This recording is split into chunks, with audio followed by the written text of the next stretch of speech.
Hello everybody, welcome. This is paper 2 from May 2025 and this is time zone 1. Let's get started and see what we can do. Question 1. Paul has a bar graph for the total number of goals scored in each game of a soccer tournament in 2024. The bar graph is shown below, however the frequency of 4 goals in a game is unreadable. Paul uses the bar graph to create a frequency table. So here we have two equivalent representations of the data, one as a bar graph and one as a frequency table. Part A asks us to write down the value of k. So here we see k in this frequency table. It refers to the number of times a team has scored 3 goals. So here we see the information presented. Here's 3 goals. How many times did it occur? It occurred 5 times. So k is equal to 5. Remember, this is going to be an integer value, that is to say, in this case, a positive whole number, so it won't be any decimal. We can be pretty sure that it's 5 here. All right. Paul knows that the mean number of goals per game scored during the tournament was 2.2. Write down an equation for the mean in terms of p, and then part 2 asks us to determine the value of p. 3-mark question. Okay.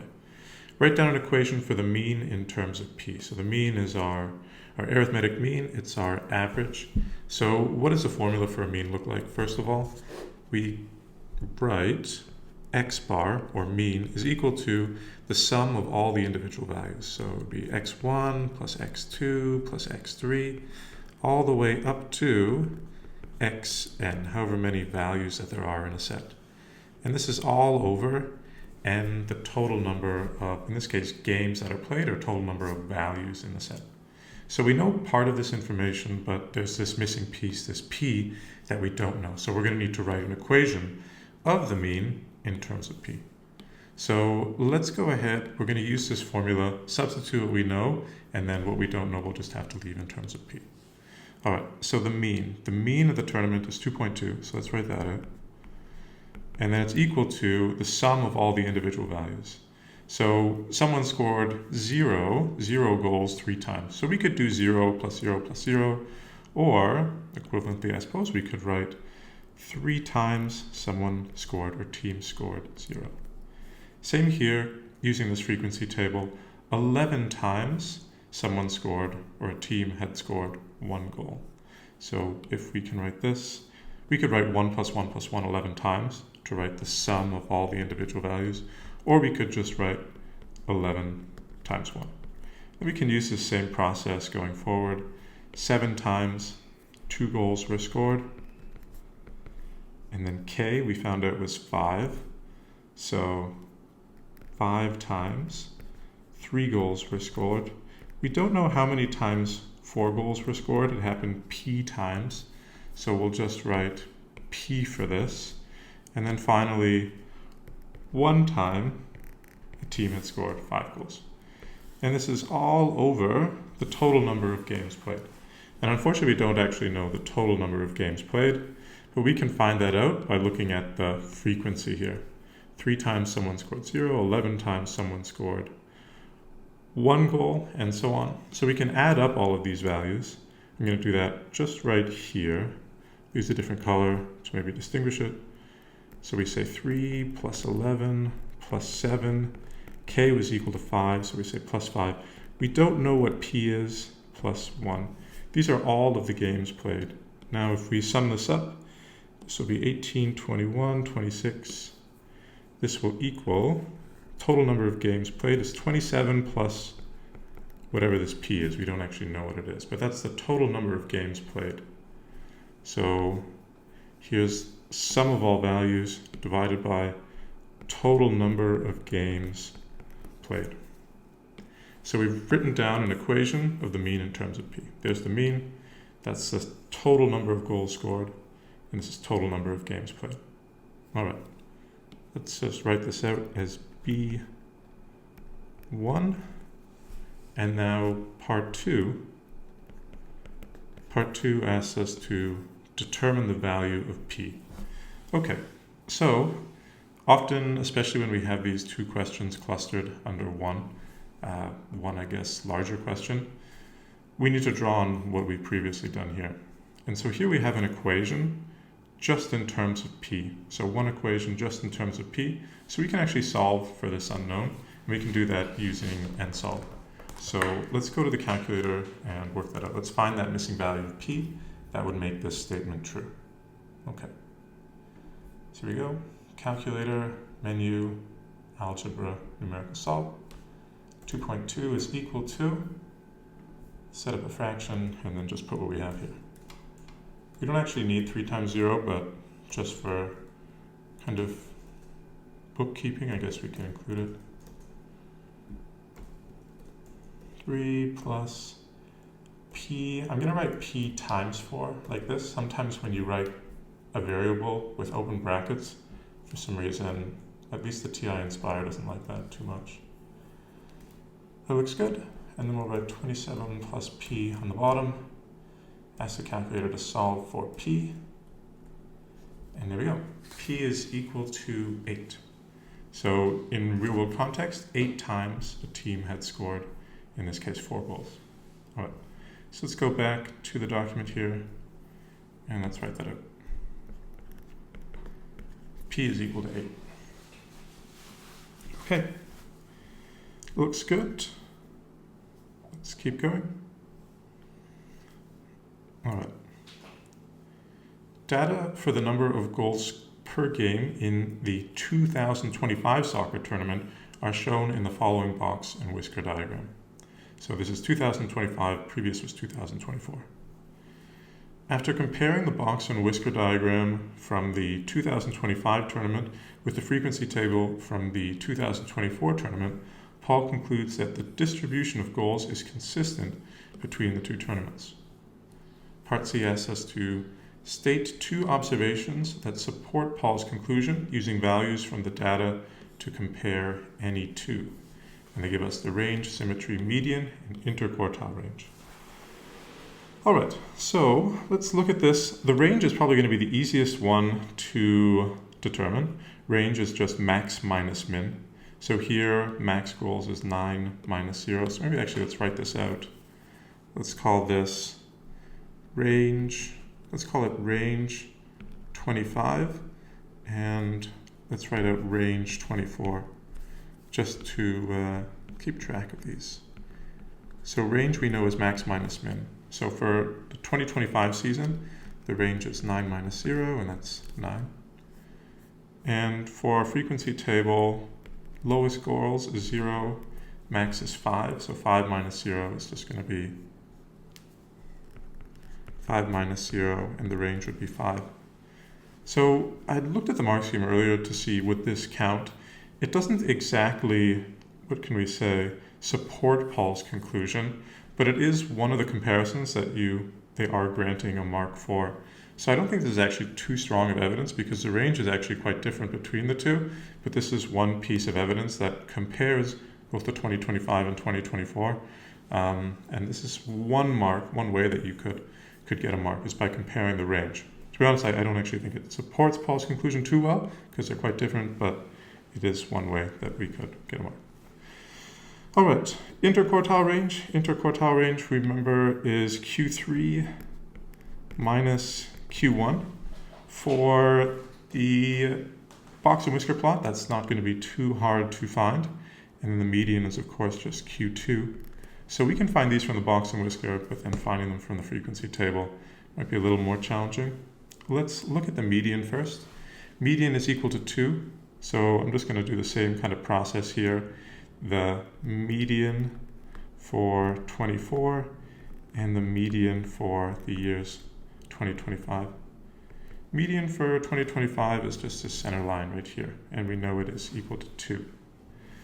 All right, so what can we say about the frequency table? How can we find the median? 2 different ways that I think we can actually do this. One is simply putting these values into the calculator, finding the median, finding our quartiles, which it will give us, or we could do it manually. So how could we do it manually? P we said was 8, right? So total number of games, 27 plus P. If P is equal to 8, then total number of games, I hope this doesn't get too messy, total number of games, I'm actually just going to erase it here. Total number of games is equal to 27 plus 8, or 35. So we have 35 games. And remember, what the median does is it chooses the center. Or if we were to line up all the values and take, let's say, lowest scoring games and highest scoring games and so on, it would be the one that is in the center. So if we have 35 games, what's the value that's in the center? We use this formula. I hope, again, this isn't too messy. I know I'm working with kind of limited space here. N, total number of games, or total number of values, plus 1 divided by 2. That will give us the value that we're looking for in terms of our median. It won't give us the median itself, but it'll tell us which value would give us the median. So in this case, N is equal to 35. 35 plus 1 over 2 is 36 over 2. So if we're lining up all of these values from smallest to largest, the middle value would be the 18th value. So let's go ahead and kind of look at this right here. So here's 3 zeros, 0, 0, 0, and then we'll have 11 ones. So 1, 1, 1, 1, 1, 1, 1, and that would take us up to 14. Right, here's 3 plus 11, so we've already moved 14 numbers, and then we need 4 more to get us to 18, and that would be a 2, 2, 2, 2. There would be 7 of these 2's. So the 18th number would be a 2, and that would be our median. So our median is equal to 2. So median of 2024 and the median of 2025 is equal to 2. Just to go over that once again, median is the middle number when we arrange them from smallest to largest. This is in a frequency table, so we can't see it too well, but we could draw it out and say we have 3 zeros followed by 11 ones. That would be 14 numbers, and we would have 7 2's. 7 2's keep going here. And then if we were to ask, okay, well, what's that 18th number? It would itself be a 2. There'd be some 2's to the left and some 2's to the right. All right, so what about Q1 and Q3? How can we find quartile 1 and quartile 3? In this case, we can actually use a variation of this n plus 1 over 2, and we can write this out. For quartile 1, we can write, I'm actually going to delete this, I hope that's okay. We can write n plus 1. In this case, we don't want to find that halfway point. We want to find the quartile, in this case, the point that is 1/4 of the way from smallest to largest. So this would be for Q1. I don't really want to write Q1 like this because Q1 doesn't actually equal to this value here. So I'm going to actually just do it as a colon. Remember, it's not the value itself, it just tells us where to look for the value. So n plus 1 over 4 again. 35 plus 1 over 4 is 36 over 4, and that would be 9. So the 9th value would be Q1. Using that same process once again. Here we go. First 3 values are 0, and then the next 11 are 1. So what would Q1 be? Q1 would be a 1.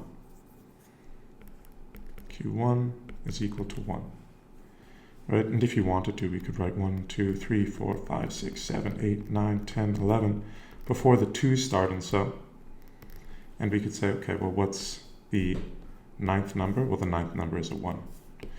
All right, so let's go ahead. We can actually generalize. We can use another formula for this. We can generalize and say, okay, Q1 is the 9th value. Q2, the median, was the 18th. And Q3 would be the 27th. So let's look for the 27th value. 27th value, okay, what could this be? In this case, I think it's actually easier to count backwards. So I'm going to do that. I hope that's okay. So remember, P we said was equal to 8. There are a total of 35 values altogether. So if we were to, again, write this out, but in this case going from right to left, we have 5, 4, 4, and then we have, remember we have 8 4's here.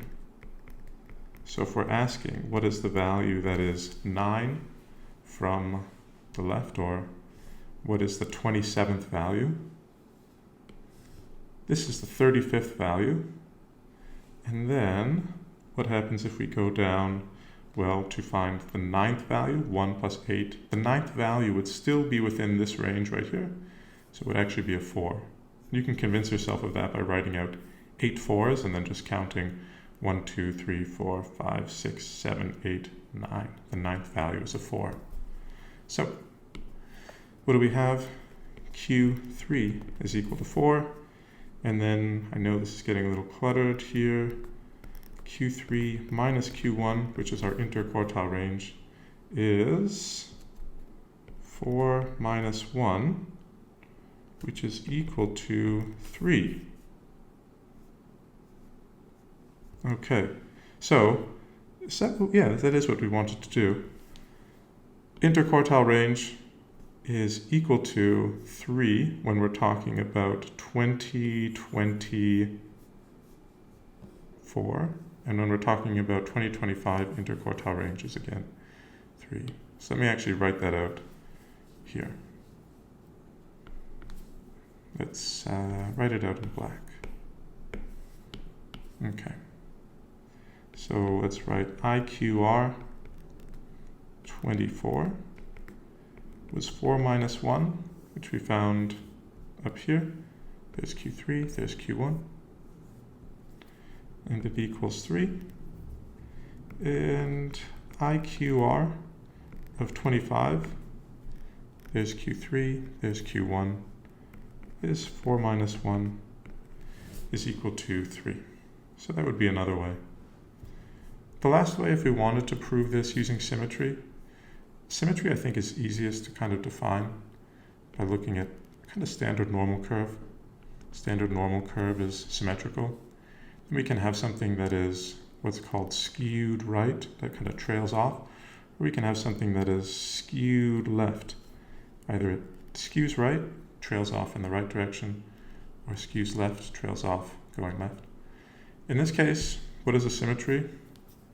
It's kind of bunched towards the lower end. Most often people score 1 to 4 goals, 2 being the median, then it trails off to the higher end. That's true for 2025. For 2024, I don't think that's as much of the case. I don't think there's as much evidence to say that this one skews right entirely. I did look at the mark scheme, and that is a possibility to say that they both skew right somewhat, but this does, but not nearly as much as 2025. So I guess to go off the mark scheme and then just put this in context, this certainly skews right. It kind of trails off to the right. This one less so, in a less pronounced way, but that would also be an acceptable answer. They're both skewed right. All right, let's continue on. Paul plans to watch all the games from the 2024 tournament in a random order. He will watch each game once. For the first game he watches, he defines event F as scoring either 0 goals or exactly 1 goal. Write down the events for the table that are equivalent to not F, the complement of F. There may be more than one correct event. So scoring either 0 or 1 goal, we can represent that, I guess, using set notation as 0 or 1. That would be F. And then what would not F be? If 0 or 1, remember you can't have like decimals or anything, but 0 or 1 is F. Not F would be, I guess we could write this as 2 to infinity. That's how we could write not F. So anything that corresponds to 2 goals to infinity would be not F. So let's go ahead and look through these values. I want to do it not just in terms of A, because I think A is actually the trickiest one, but I want to go B, C, D, E, and then we'll go back to A. So scoring more than 1 goal in a game. So scoring more than 1 goal would be 2 or more, 2 to infinity. So yeah, that's not F. Scoring at least 2 goals in a game. So scoring at least 2, but potentially all the way up to infinity. Or potentially. That is not F. scoring either 0 goals or exactly 1 goal. So scoring either 0 goals or 1 goal, that's F. And then not scoring 0 goals or exactly 1 goal. So this is an or. So in this case, yes, it's okay that someone doesn't score 0 goals. If they score exactly 1 goal, we're in this kind of domain here. So this is still F. But what about this one? Scoring exactly 2 goals in this game. So scoring exactly 2 goals, we're not within F. Scoring exactly 2 goals because we don't satisfy these criteria. We don't score 0 goals or 1 goal. Scoring exactly 2 goals doesn't satisfy this. But we also don't satisfy this idea that we've scored 2 goals or more. So scoring either 0 goals or exactly 1 goal. Scoring 2 goals does not satisfy 2 or more goals. So we can't actually include this in not F. If exactly 1 goal was scored in the first game Paul watches, write down the probability that exactly 1 goal was scored in the second game he watches. Give your answer as a fraction. All right. So in this case, Paul's watching the games randomly, and there were 35 games. Right? We found that all the way above here by taking the sum of these frequencies. There are 35 games. So he picks one out randomly, and we want to know the probability that exactly 1 goal was scored in the first game. So we know there's 35 games. So we could say 35 games. And if he's choosing one randomly, out of those 35 games, how many of these are 1 goal games? In this case, there are 11 games. There 1 goal is scored. So in this case, the chance that he pulls out a tape and it's 1 goal being scored is 11 out of 35. But he's going to, 1 goal was scored in the first game, right? 1 goal was scored in the second game he watches. So given that he has watched a game already and an individual or a team has scored 1 goal, what's the probability that exactly 1 goal was scored in the second game? So this is the first event, 11 out of 35. But we're not interested in that. We're interested in the second event. So this is the first event. But what about the second event? Well, in this case, he's already pulled out one of these tapes. So he can't watch this one again, which means there's only going to be 34 games left for him to watch.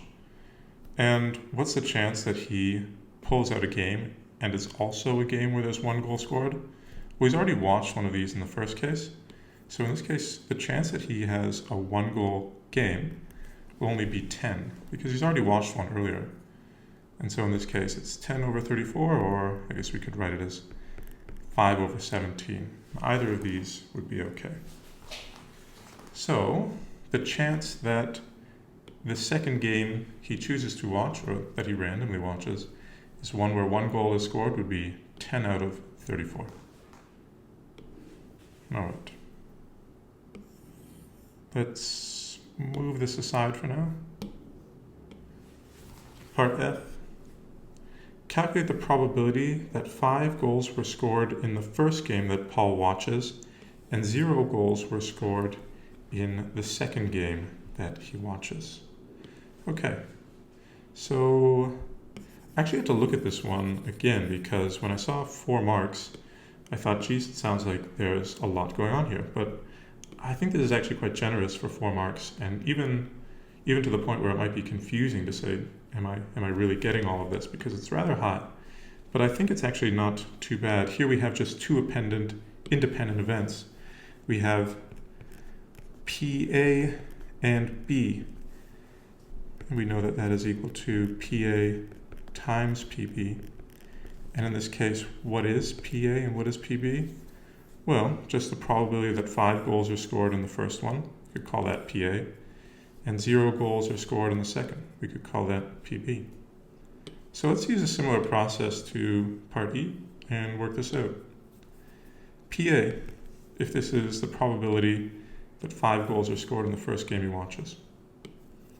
Once again, 35 total games that one can watch. How many of them are 5 goals? Remember, this is for 2024. Let's just make sure of that. 2024. There's only one game that had 5 goals. So he chooses a game. Only one out of the 35 games is a 5-goal game.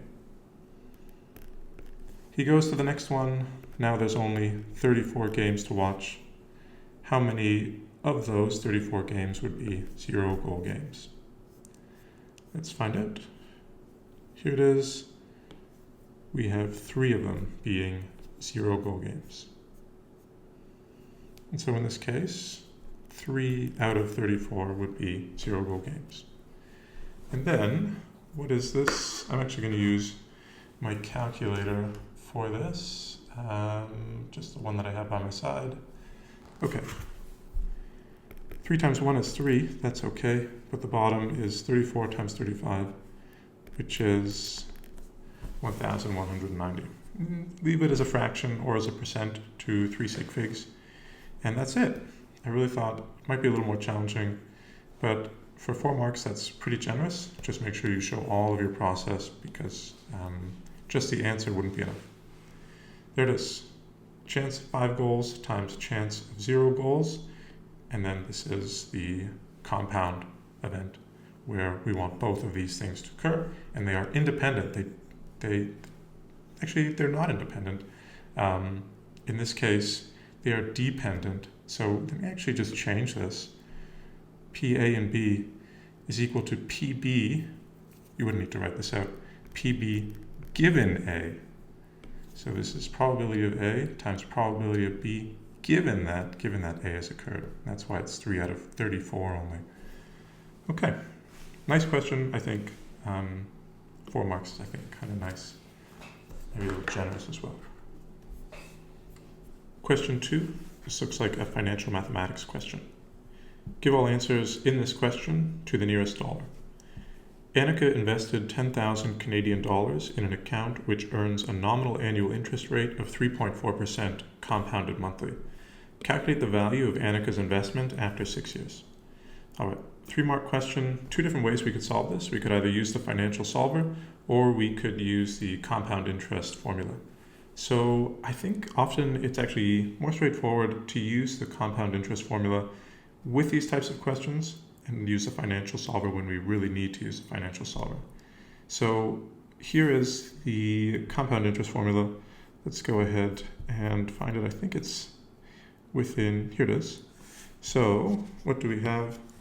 This is final value, present value. So the final value is equal to present value times 1 plus interest rate over 100 times k, number of compounding periods per year, and then kn, so raised to the power of kn. So they give us what these values mean within the formula booklet, so I think this is often the easier or more straightforward way to go. So let's actually just write that out again, go through it, and then substitute those unknowns. All right, so here's our formula. Present value equals final value times 1 plus interest rate over 100 times number of compounding periods per year, raised to the power of total number of years times k, number of times we are compound in a given year. So what is the final value? I mix these up here. Final value, present value. The final value is equal to, let's take the present value, 1 plus the interest rate, 3.4 over 100 times k. It's compounded monthly, so that's 12 times a year. She keeps it in the account for 6 years, so that's 6 times 12. Okay, so let's go to the calculator and work that out. 10,000 multiplied by 1 plus, here we have 3.4 over 100 times 12. Oops, all raised to the power of 6 times 12. Okay, looks good.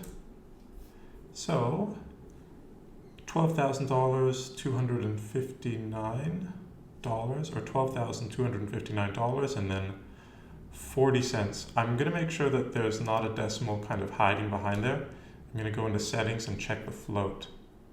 So float refers to the number of digits that your calculator will give you. I'm going to go 8 just to see. And let's check this out again. Okay, so that's actually important because they're asking us, well, in this case they're asking us to write it to the nearest dollar, so we would have rounded down all the same, but if they wanted us to write this in terms of cents, then that would be important to get these extra decimal places. In this case, it's $12,259. So let's write that out.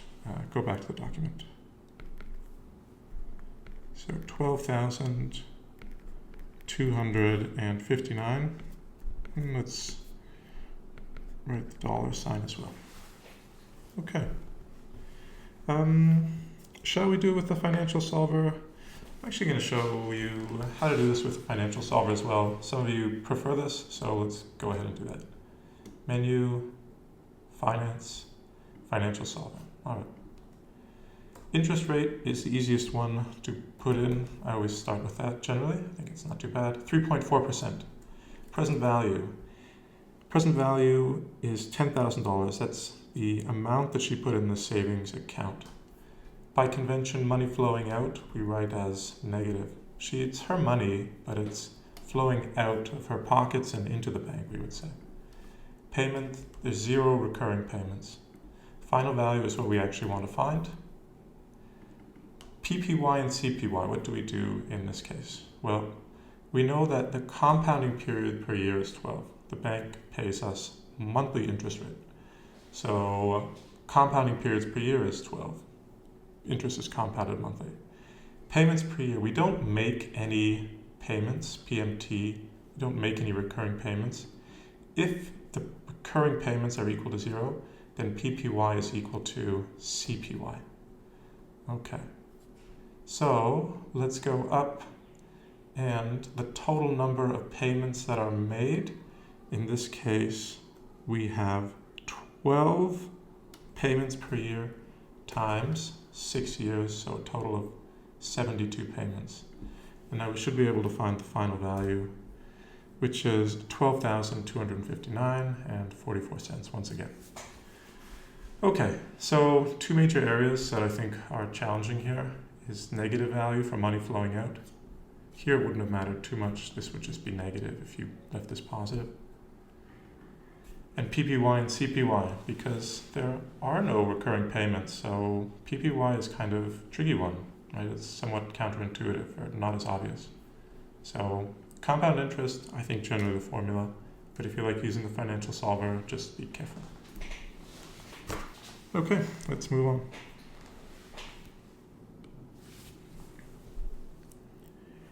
Annika wants to purchase a house that costs $225,000 Canadian.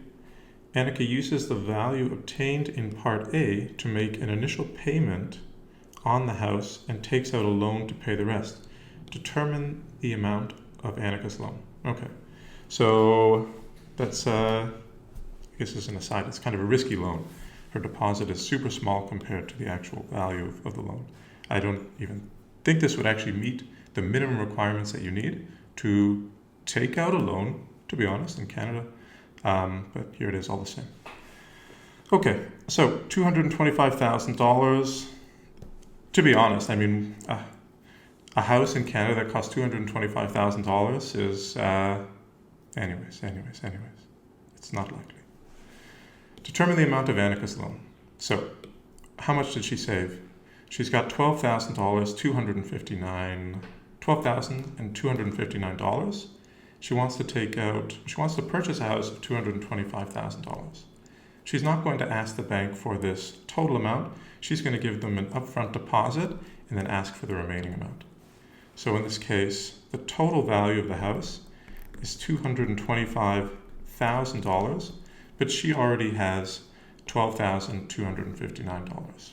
So she's going to give the bank this money, $12,259, and she's going to ask for a loan on the remaining amount. So let's go to the calculator and work this out. $225,000 minus $12,259. So she would ask the bank for $212,000 and $212,741. $212,741. And I should probably leave it at this, but the bank would say no. They would say no. All right. Annika amortizes her loan over 15 years. She arranges to make a loan payment at the end of each month. The nominal annual interest rate for the loan is 6.4% compounded half yearly. Okay, so a lot of information here. What does it mean to amortize? It means to pay off the loan.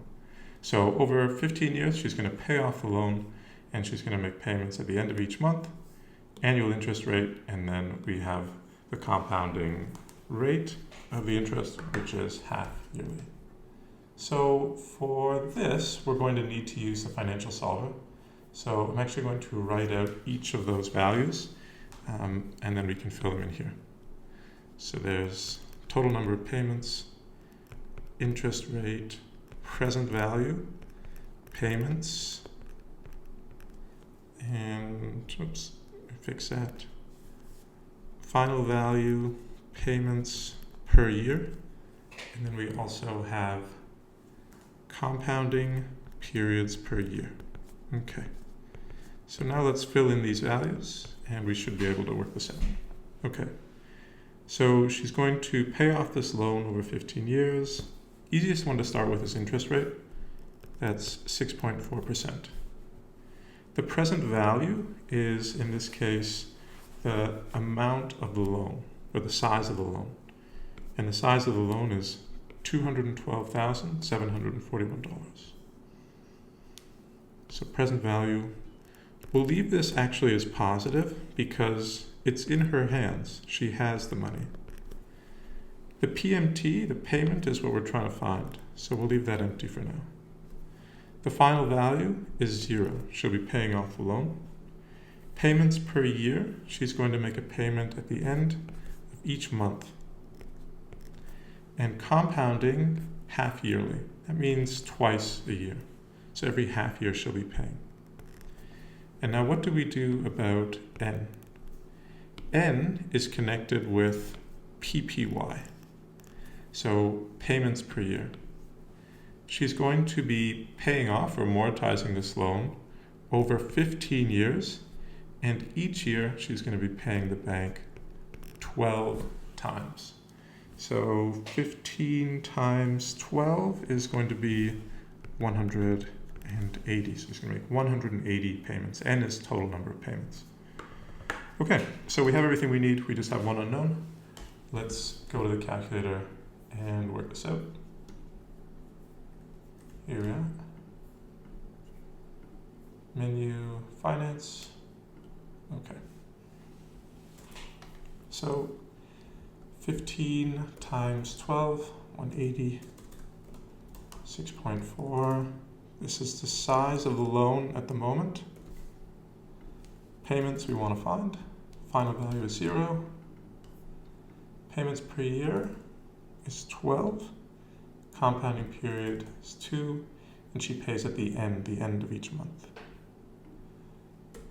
All right, so she's going to need to pay $1,831. Rounding to the nearest dollar, we would round up, so $1,832. That would be the payment every month that she needs to pay. Okay, let's go back to the document. $1,832. Or actually, let's write out the full, and then we'll write an answer. 79.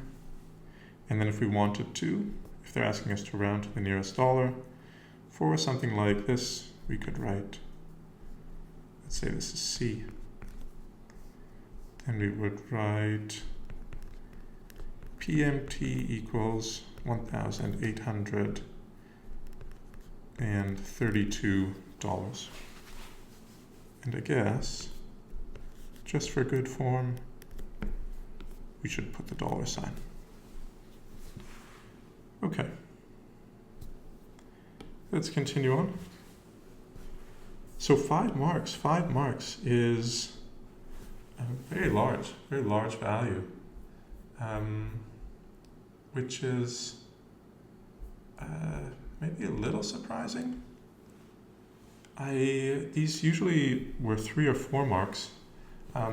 Here's the mark scheme actually, I just brought it up. Here we go. So M1 and then 3 A1s right here. So 3 just simple answers and then 1 value for the final answer. But this is a lot higher than is usual. 5 marks for a loan repayment question is quite high. Okay. All right, let's keep going. After 2 complete years, Annika decides to increase her monthly loan repayment to 2,200 Canadian. At the time, the remaining amount of the loan is 194,572 Canadian dollars. Okay. D1, calculate the amount by which the loan will decrease during the next 3 complete years. Okay. So there's a lot going on here. Let's go ahead and grab our financial solver, or at least the values that we'll need for this to start a new question. Okay. So here we go. Here's part D1. Okay. So she's paid off this loan for 2 years, and now she owes the bank 194,572. So this would be the present value of her loan. Let's put that in. 94,572. We're trying to find the amount by which the loan will decrease over the next 3 complete years. So it sounds like we're going to need to find something related to the final value. We do know a lot of these values as well that we can draw on from the first question. So let's substitute that and try to flesh out this question a little more. The interest rate is still 6.4%. She's still paying 12 times a year, and it's still compounded half yearly. The payment is being increased to $2,200.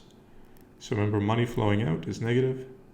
So we have negative 2,200. And the total number of payments, so this will be over 3 complete years.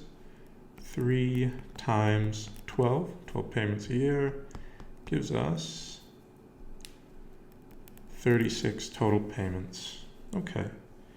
And with that, we should be able to find the final value. So the question asks us the amount that the loan will decrease. It started off at 194,572. If we find the final value after 3 years of payment, then we can find the amount that it's decreased by. So let's go to the calculator and work this out. So we don't need to erase everything. Let's just adjust some of these values. N is equal to 36. Present value has changed. It's now 194,572. The payment has changed. It's now negative 2,200. Final value, we don't know. And this is still the same. All right, so this is our answer, $148,098.99. So $148,099. That would be the final value of this loan. Let's make sure everything's entered correctly. 36 is 3 years, 6.4% interest. Good.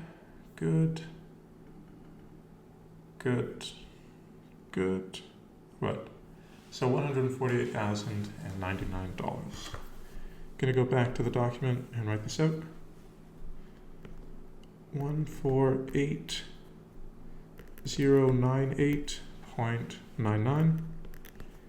And if we want to write this out to the nearest dollar, as they ask, that would be $148,099. And let me actually just include the dollar sign as well. Okay. So we're not done yet. They ask us to calculate the amount by which the loan will decrease. So if it started at 194 and went down to 148, if we want to find the amount that it will decrease by, then we're going to need to just subtract the present value from the final value. So let's do that. That's 194,572 minus $148,099. All right, I'm actually going to do this on the calculator. 194,572 minus 148,099. So it is decreased by $46,473. Write that out. $46,473. I think a good practice is to see, is that reasonable? So just off the kind of top of your head, or I think what you'd call like on the back of a napkin kind of mathematics. 36 payments at around $2,000 means she's paid roughly, what can you say, roughly $70,000, $80,000. But at the same time, this amount has been collecting interest. So she's needed to pay off the loan. She's needed to pay off the loan, but she's also been paying off the interest. She gave the bank $80,000, or roughly, and some of that went to interest, some of that went to paying off the loan. So the fact that she decreased it by $46,000 seems reasonable enough. All right. So the next question here is actually determine the total interest that Annika will pay over this 3-year period. So that's kind of an interesting, nice kind of conceptual question. So let me just move this over just a little. So kind of just reiterating, she's made 36 payments of $2,200. That's the total amount that she has given to the bank. But the bank it wasn't immediately deducted from the loan. This value that the bank has right now, roughly $200,000, is collecting interest. And it's collecting interest at a rate of 6.5%. So for every $100,000, for example, it would be increasing by $6,500 on 200. She would be paying roughly $13,000 in interest on this loan every year if she didn't make any payments. But it's a rough kind of benchmark. So if she just has this money and she's not able to pay off this loan, the size of this loan will increase, roughly $13,000 every year. She's making off some payments, so it's not going to be exactly $13,000, but the value of this is still increasing because of interest. She's kind of fighting against it by paying $2,200 every month, but the bank is still charging interest, essentially a cost to use this money. So she's given the bank, let's work this out, D2. She's given the bank 36 payments of $2,200. And what does that equal? That equals $79,200. So she's given the bank $79,200. But we see that the loan has only decreased by $46,000. So if this was the decrease of the loan, the other half, or not half exactly, but the other portion of the $79,000 went to paying off the interest of this loan. So let's work that out.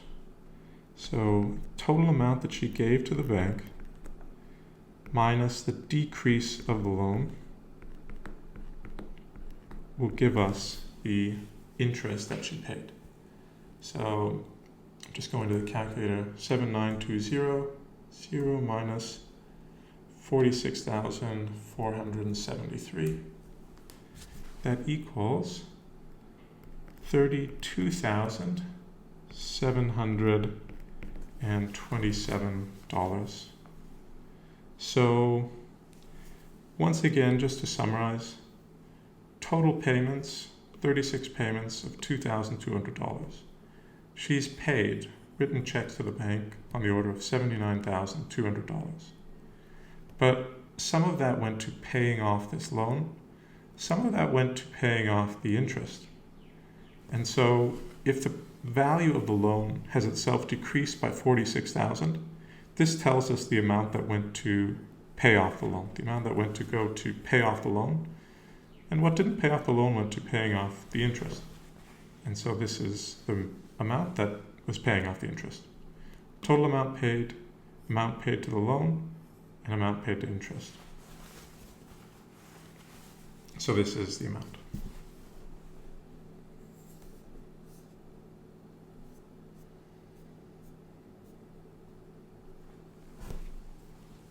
Part 3. Part 3 looks like an arithmetic and geometric sequence and series question. These are fairly common actually, so it's not too bad. All right. Felix is training for a competition consisting of running and swimming. He plans to train for 12 weeks to prepare for the competition. The running part of the competition is a 5-kilometer race. During the 12 weeks, Felix runs 3 days each week. On the first day of training, Felix runs 2 kilometers. Each subsequent day that he runs, he increases his distance by 5%. Explain why the distances of each of Felix's runs form a geometric sequence and state the common ratio. All right, so a geometric sequence is when we multiply from one term to the next. So it would be, for example, 2, 4, 8, 16, 32. We multiply by 2 to go from one term to the next. Here, a geometric sequence, he increases distance by 5%. So in the same way, we're multiplying the previous term by a constant. So for example, if he runs, maybe I'll set up a little table here. If he runs, for example, n, and then let's say this is d. When it's 0, he runs 5 kilometers, and the first day, he'll run 1.05 or 5% more than this. So we're multiplying by 1.05 to go to the next term. Kind of bunch two parts of this question into one. Why the distance of each of Felix's runs form a geometric sequence. We could say we are multiplying the previous term by a constant,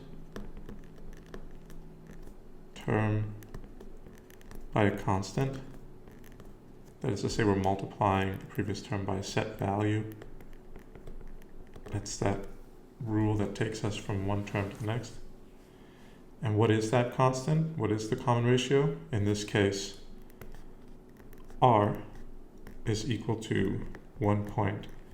I think the easiest way to maybe think about this, maybe not the easiest, but one that I often use is 100% plus 5%. We're adding on this extra 5%, means that in the following day, in this case, we'll have 105% of what we had. And what is that as a decimal? That's 1.05. And that's what we need to multiply by to go from one term to the next. All right. In part B, we're asked to find the total distance of Felix's first 15 runs. So since we're asked to find the total distance, this sounds like the sum of an arithmetic sequence. So let's go ahead and work that out. I'm going to just delete this or erase this right here. And in this case, we want to find the sum of n terms. So let's go to the formula booklet and find the sum of a geometric sequence. It's actually right here. So the sum of a geometric sequence, get a pen. Sum of a geometric sequence is equal to the value of the first term times the common ratio raised to the power of n, the number of terms, in this case his first 15 runs, minus 1 over r, which is once again the common ratio minus 1. So let's go and work that out. Let's write out that formula. u1 is the first term, r common ratio raised to the power of n minus 1, all over r minus 1. Okay. So what is the sum of n terms? In this case, value of the first term is 2 kilometers. 2 kilometers. So I think up here actually I wrote 5. It was, it's a 5-kilometer race, but on his first run he actually only runs 2 kilometers. It still applies all the same. So let's go. First term is equal to 2. Common ratio is equal to 1.05. N is the number of terms, and in this case we want to find the value for the first 15 runs, minus 1, all over R, which is once again 1.05, minus 1. Okay. 1.05 minus 1. Okay, let's put this into the calculator and find the sum. 2 times 1.05 raised to the power of 15 minus 1. 1.05 minus 1. Okay, looks good. This will give us 43.157 kilometers. Or to 3 sig figs, this would be 43.2 kilometers. All right. 43.2 kilometers. Okay. Let's keep going. A published recommendation states that on the last day of training, an athlete should run a distance that is at least twice as far as the race distance. Show that Felix's final run on his 12th week of training, his 12-week planning trim, meets this recommendation. Okay. So this recommendation states that he should be running at least twice as far as the race distance. The race distance is 5 kilometers, so he should be running twice this. He should be running 10 kilometers. So Felix's run on his 12-week training plan meets this recommendation. Okay. So essentially, how far is Felix running on his final run in this 12-week program, and does it meet the requirement of him running 10 kilometers, twice the length of this race? So where can we write this? I'll write it in here, I guess. Okay. So here is our geometric sequence formula. Remember, a geometric sequence, we take our first term and then we multiply to go from one term to the next. Geometric sequence formula is un is equal to u1 times r raised to the power of n minus 1. So value of the first term times common ratio raised to the power of n minus 1. Okay. So in this case, let's find out how far Felix runs on the last run of his 12-week training program. Okay. So 3-mark question. Let's see. So there's something kind of special. It's not just a 2-mark question. There's maybe some kind of trick, and I think there is actually. So here we go. un is equal to, and then what is u1? u1 is him just starting at 2 kilometers, times r, which is 1.05, and then n. So what is n in this case? In this case, n actually isn't just 12. He runs, and they bold this for us, 3 days each week. So in this case, week 1 he runs 3 times, week 2 he runs 3 times. If he runs 3 days each week, and there are 12 weeks, the total run, or his last run, will be his 36th run. So 3 days each week. At the end of 1 week, that's his 3rd day. After 12 weeks, 3 times 12, that would be his 36th run. So what we're actually finding is we're finding U36. So that will give us the value of Felix's final run. So let's go to the calculator and work out this value. 2 times 1.05 raised to the power of 36. Okay, so Felix runs 11.58 kilometers. 3 sig figs, this would be 11.6 kilometers. Let's go back to the document and write this out. 11.6 kilometers And so show that Felix's final run of his 12-week meets this recommendation. What we could do is we could just say 11.6 is greater than 2 times 5, or we could just say 11.6 is greater than 10. And that means that Felix meets this recommendation. Okay, let's keep going.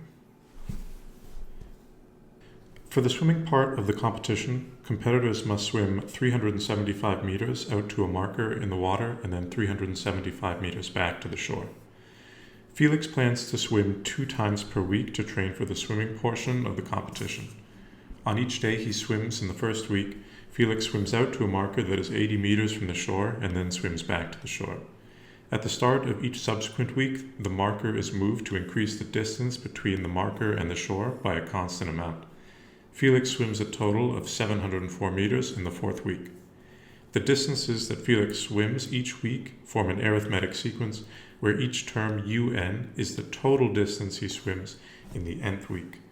And then part 1 asks us to find u1, and part 2 asks us to determine the increase in total distance Felix swims each week, and so on. All right, so a lot going on here. This is, I think, what makes this question, at least potentially, a little challenging, even quite challenging, is that there's a lot of information here, and it's unclear, I guess, in some ways, what we need to do with it to answer these questions down here. Usually in an IB question, they'll give you a piece of information, and then they'll give you 1 or 2 questions, and then another piece, and then a question about that. Here we've got a whole bunch of information, actually, and it's divided up between these 3 questions.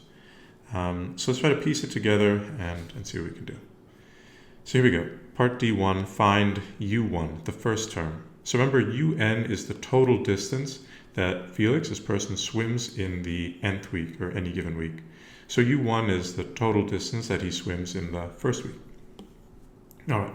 So here he is. He's swimming from the shore to the marker. They tell us in the first week that the marker is positioned 80 meters from the shore. So in this case, he's swimming from the shore and back, and then he's going to do this 2 times per week.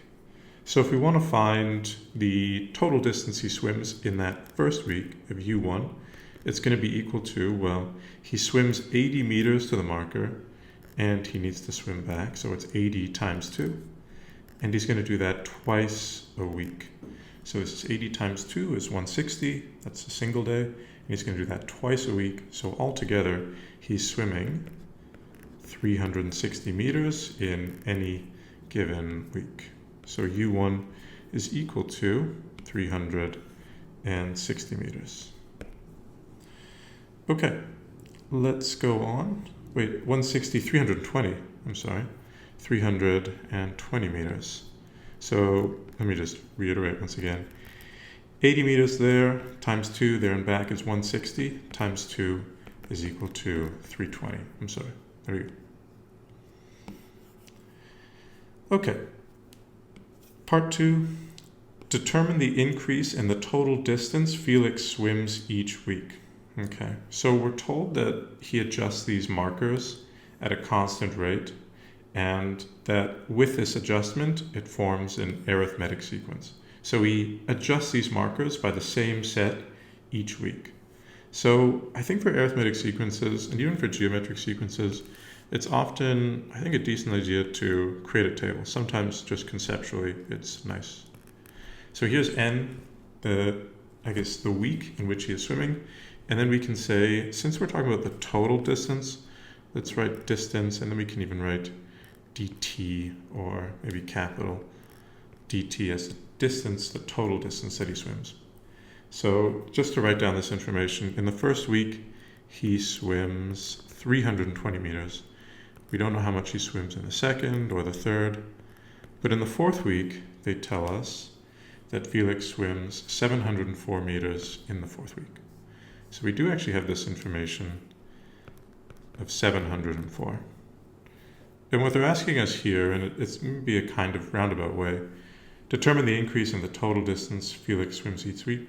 Essentially, they're asking us what is the common difference, what is the amount that is added to the total distance as we go from one term to the next.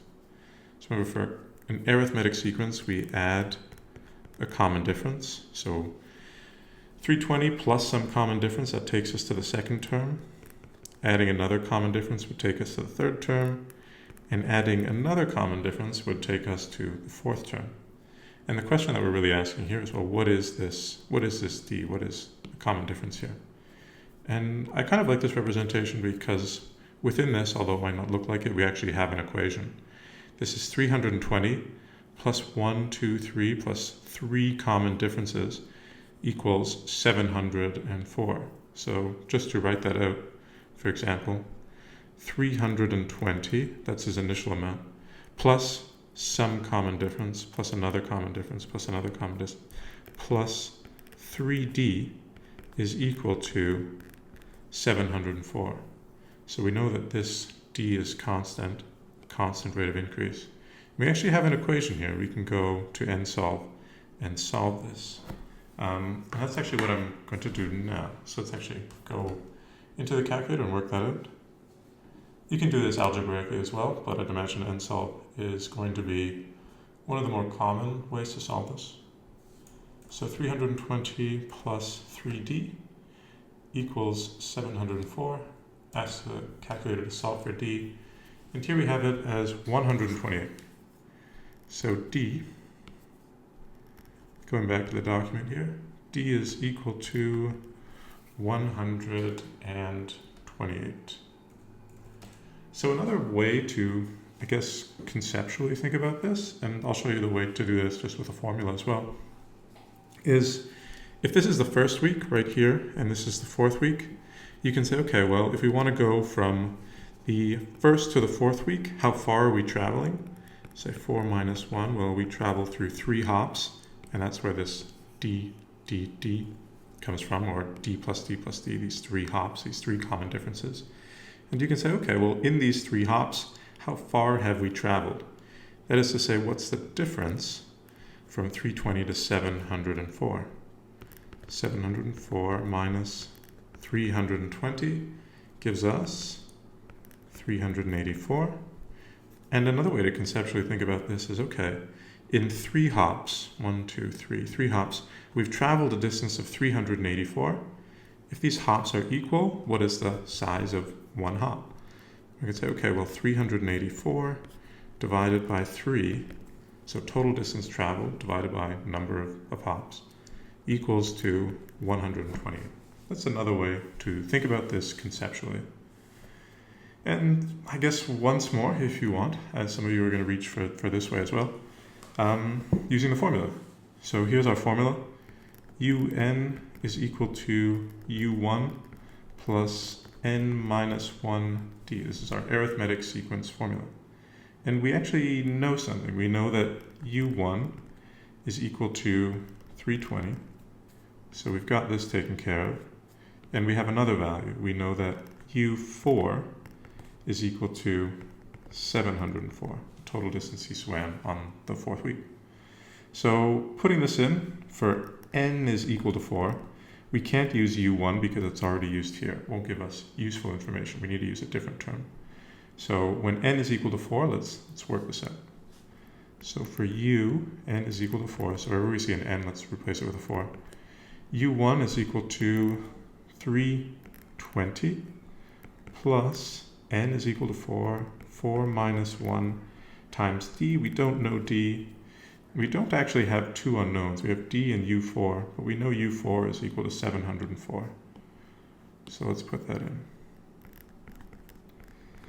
And then cleaning this up just a little, 704 is equal to 320 plus 3d. And that is exactly what we have here. 320 plus 3d is equal to 704. 320 plus 3d is equal to 704. So a whole bunch of ways. I think this is the nicest because it's just a conceptual way. This is plugging in your values. What do you have? u1, u4, and n is equal to 4. Plug into the arithmetic sequence, and then you got an equation with one unknown. And you can solve it that way as well. All right, so all the same, d is equal to 128, whichever way we go. Okay, let's go on. Hence, calculate the distance between the marker and the shore in the second week of training. Okay. All right, distance between the marker and the shore in the second week of training. Let's go up to this picture once again. I think it's nice that they gave us a picture. In the first week, the marker is 80 meters. We're told that they increase the distance of this marker by some common difference, some common amount, and then it's placed further to the right. And essentially what we're asking is, okay, well, where is it placed? How far from the shore? And you might think, okay, well, we already have it. It's 128 meters. But 128 meters is the increase in the total distance that he swims. So in the first week, he swims 320 meters, and that's his total, the total amount he swims. And in the second week, it would be, well, just adding this, actually put this in green, I suppose. This would be 448. That's the total distance that he swims, because we added on this 128. But this 128, this new distance that is made up, is, well, the portion, he's no longer going 80 and back. This new addition of 128 is made up of just this portion right here, but he's going there, and back. So again, it's actually 128 divided by 4. So 128 is the total new distance that he has swam. But remember, in a single week, he swims 2 times a week and there and back. So this there, back, this constitutes that new 128. But in terms of us moving the marker, 128 divided by 4. And I'm just going to, 128 divided by 4 is 32. So if it was 80 and we move it to the right by 32 plus 32, now where are we? We are at 112. That's the new distance of the marker. All right, so let's write that out. Hence, calculate the distance between the marker and the shore in the second week of training. We can write something like 80 plus 32 is equal to 112. For process marks, it's kind of potentially unclear how these 7 marks are awarded. You might want to write something like what we had above, 128 divided by 4 equals 32 as process. Even this you might actually want to write. Writing 112 is a little risky. Even here, writing U1 is equal to 320, you'd almost certainly want to write, just to reiterate once again, some method marks. 7 marks is a lot. If you just write answers, then potentially you might end up with 3 or 4 marks out of the 7, even if you understand everything. Okay, not too bad. Rounding out this question, calculate the distance of Felix's final swim in his 12th week of training. Okay, so the distance of Felix's final swim in his 12th week of training. So that sounds like U12. Sounds like U12, but 3-mark question, potentially something a little more going on, and not to go too far in this direction, but I think this in some ways might reflect a kind of shift in IB papers somewhat, in that they've always been kind of conceptual, but just requiring more subtlety of interpretation, I suppose, and looking for information between the cracks when we read these kind of questions. So let's have a look. So first off, let's find what U12 is. And I don't think that's actually the answer in the end, but let's find out U12. In the end, we want to find the distance of Felix's final swim in the 12th week. So what is U12? Well, we know that an arithmetic sequence is given by this formula right here. This, actually, I'm going to, let's do this, is given by un equals u1 plus n minus 1d. And let's find u12. u12 is equal to u1 we know is 320. In this case, n, remember n is equal to 12, so let's replace wherever we see in n, let's replace it with 12. 320 plus 12 minus 1, and the common difference itself was 128. So I'm actually going to go to the calculator to work this out. So here we are.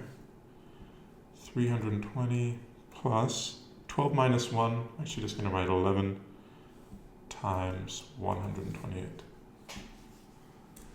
And this is 1,728. So 1,728 meters.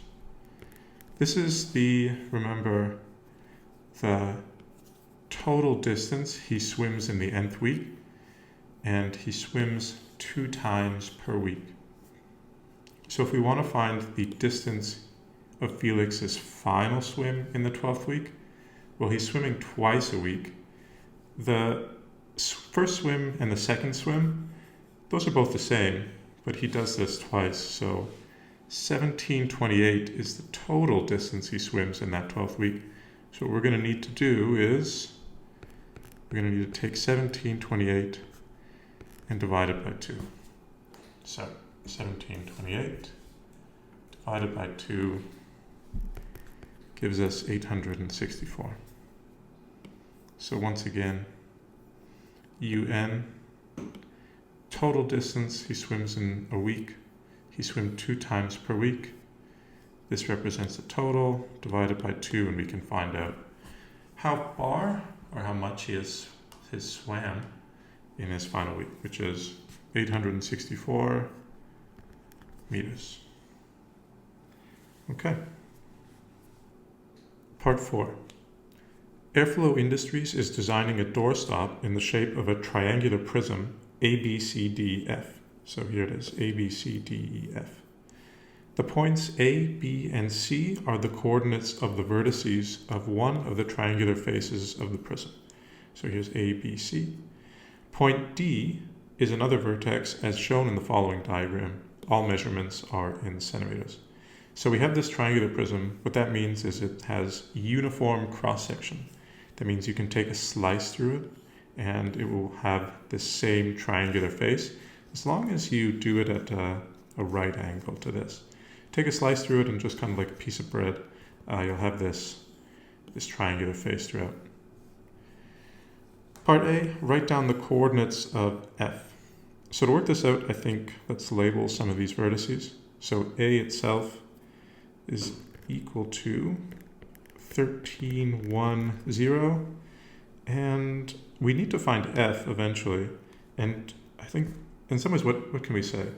Triangular prism, uniform cross-section, that means that this side length is going to be equal to this side length. It's actually going to be equal to this side length as well. But the distance between D and C, for example, is going to be that same distance between F and A. So we can generalize from that. And just to maybe extend this a little more, we know that these two side lengths are the same, and these two side lengths are also the same. Okay, let's label B and C. Would that do anything for us? What can we do? Labeling D and C I think would be good. So let's do that. Here's C, which is 13, 25, and 7. And D is equal to 4, 25, and 7.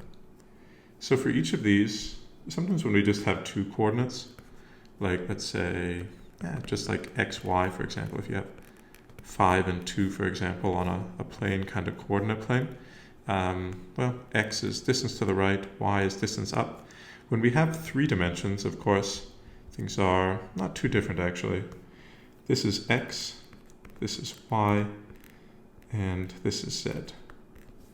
So comparing C and D, we can see in terms of the vertical distance that we travel, they're both the same. In terms of the, what can we say, this kind of projected distance in the y direction, they're both the same. We travel 25 in this direction.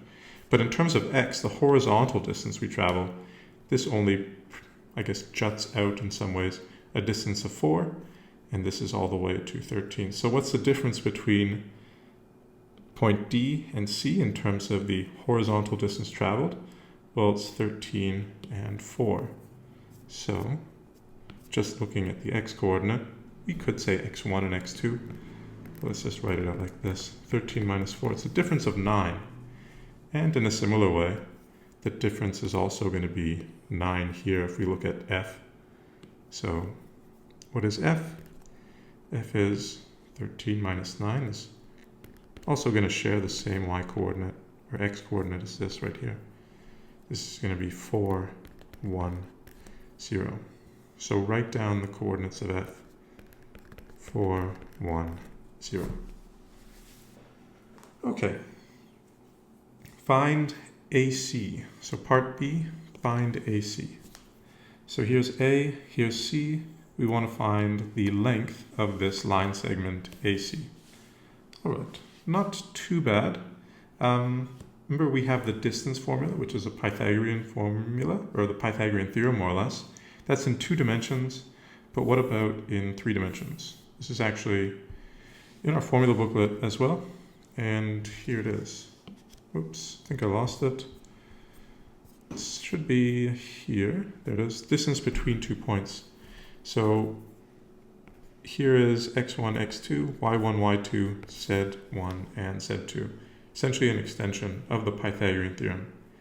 What we can do is find x1, y1, z1, x2, y2, z2, and then substitute, and we should be good. Whoops. All right, where are we now?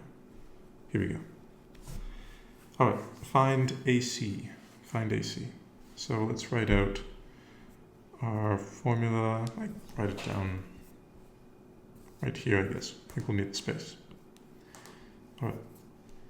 D is equal to, I'm going to write this out, and I will actually write out the formula. You can skip ahead if you like. Squared plus y2 minus y1 squared plus z2 minus z1 squared. All right. So what do we have? It doesn't matter which one we call x1 and y1 and so, or sorry, x1 and x2, as long as we're consistent. So let's actually call this x2, y2, oops. Did I call these 2? I did. So let's call these x1, y1, z1, and these will be 2. Okay, so x2, y2, and z2, I think what I'm actually going to do is I'm going to copy paste these values and just bring them over here for reference.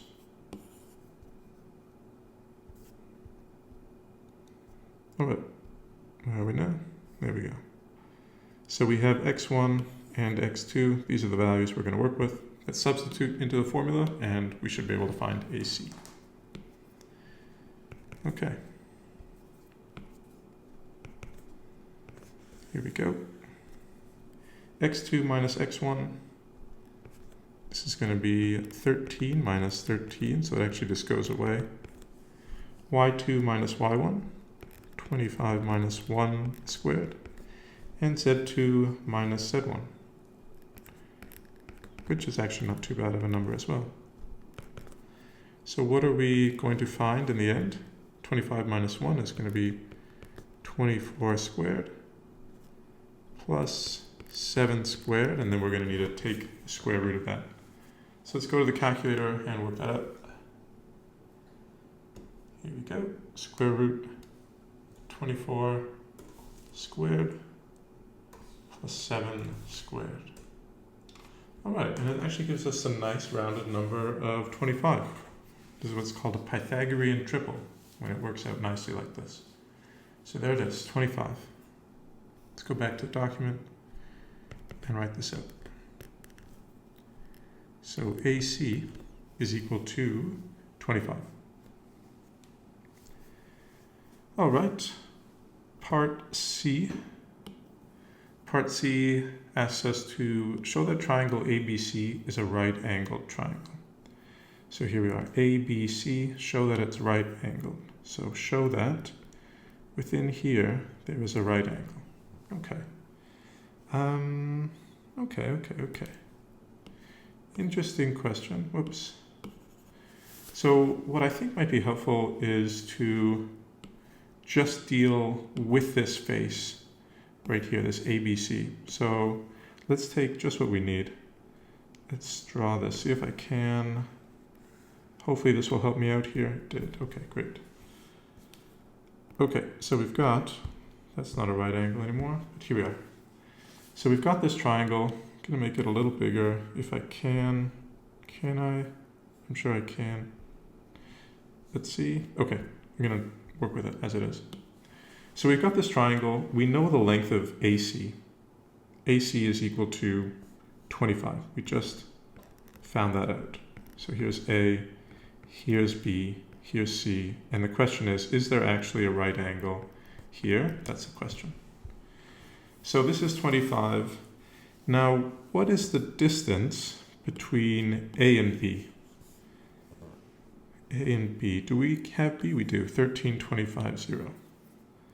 So 13, 25, 0. So actually, it might be a little easier to look at the distance between C and B. 13, 25. If this is flat on the horizontal plane, we travel up 7. We travel up 7. The difference in this Z is 7. Means we travel up 7. So this is equal to 7. And what is the distance between A and B? X is the same. Y is what is going to be different. Z is they're both on the horizontal plane here. So Y is from 1 to 25.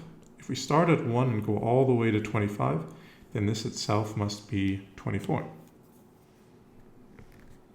So starting at 1 going to 25, we travel a distance of 24. And now how can we show that this is right-angled? I think the easiest way is to say that, well, if it is indeed right-angled, then we know that for a Pythagorean, what can we say? For a right-angled triangle, it must satisfy Pythagorean theorem. And I wanted to say a squared plus b squared equals c squared, but that would be, here we would actually have a squared plus c squared equals b squared, which is a little unusual. So I'm actually going to write a Pythagorean theorem here. A squared plus b squared equals c squared. Right-angled triangle must satisfy the Pythagorean theorem, where these two smaller side lengths are the two smaller legs of the triangle, and this c is our hypotenuse, the longest side. So the question is 7 squared plus 24 squared equal to 25 squared? And if it is, then we have a right angle triangle. And we actually saw down here that 24 squared plus 7 squared was indeed 25 squared. So we know this actually does check out. So let me see, 25 squared. So this is 625, this is 625. And yes, we have an equivalence, a statement of equivalence. This is a right angle triangle that satisfies the Pythagorean theorem. This is a property of right angle triangles, and it checks out.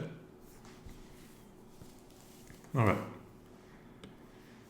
Last part, question D, find the volume of material needed to make the doorstop. Okay. So volume is the amount of space that something occupies. In this case, we have a prism with what's called a uniform cross-section. So if we can find the area of one of these faces, knowing that this, for example, is uniform cross-section, find the area of one of these faces, multiply by its extension, and then we can find out how much space it takes up. So this right here And actually, hopefully this isn't too cluttered, but here we go. If we can find the area of this face right here, and then multiply it by its extension, then we should be able to find the volume. So I think that's okay. I think we can do that. Let me get rid of this. Cut. Okay. So let's first find the area of this face. Area of a triangle, base times height divided by 2. So actually we're trying to find this area right here, AT, we can call it. Base times height divided by 2. So area of this face, let's write it all here. Area of this triangular face is equal to base times height divided by 2, or that would be 12 times 7 in the end, so 84. Okay, and then multiplied by extension. And we already found that the distance between 4 and 13, or the distance between, let's say, FA, this point F and this point A is equal to 9. Remember we said this was 9, this distance here was equal to 9. So all we need to do is, well, area of this face multiplied by the extension of 9, and this will give us the volume. So in this case, volume equals, often we say area of the base times height when we talk about volume, but really it's any face that has uniform cross-section. So in this case we have 84, which is the face, this triangular face, times the extension of 9. 9, once again, being the distance between 13 and 4. And that's it. So let's work this out. 84 times 9, and this would give us 746, and I think this is centimeters, and the units are cube. We have cubic units because we're dealing with volume. All right, so, oops, sorry, I copied that down wrong. It's not 746. 84 times 9 is 756. There we go. Okay, cubic units once again. All right, continuing on. To lower the cost of the doorstop, Airflow decides to reduce its volume to 625 cubic centimeters by removing the shaded section shown in the following diagram. The remaining triangular faces are still right-angled triangles, so this is still a right-angled triangle. Okay. The length of the smaller doorstop, AX, can be calculated by this formula below. So this is AX right here.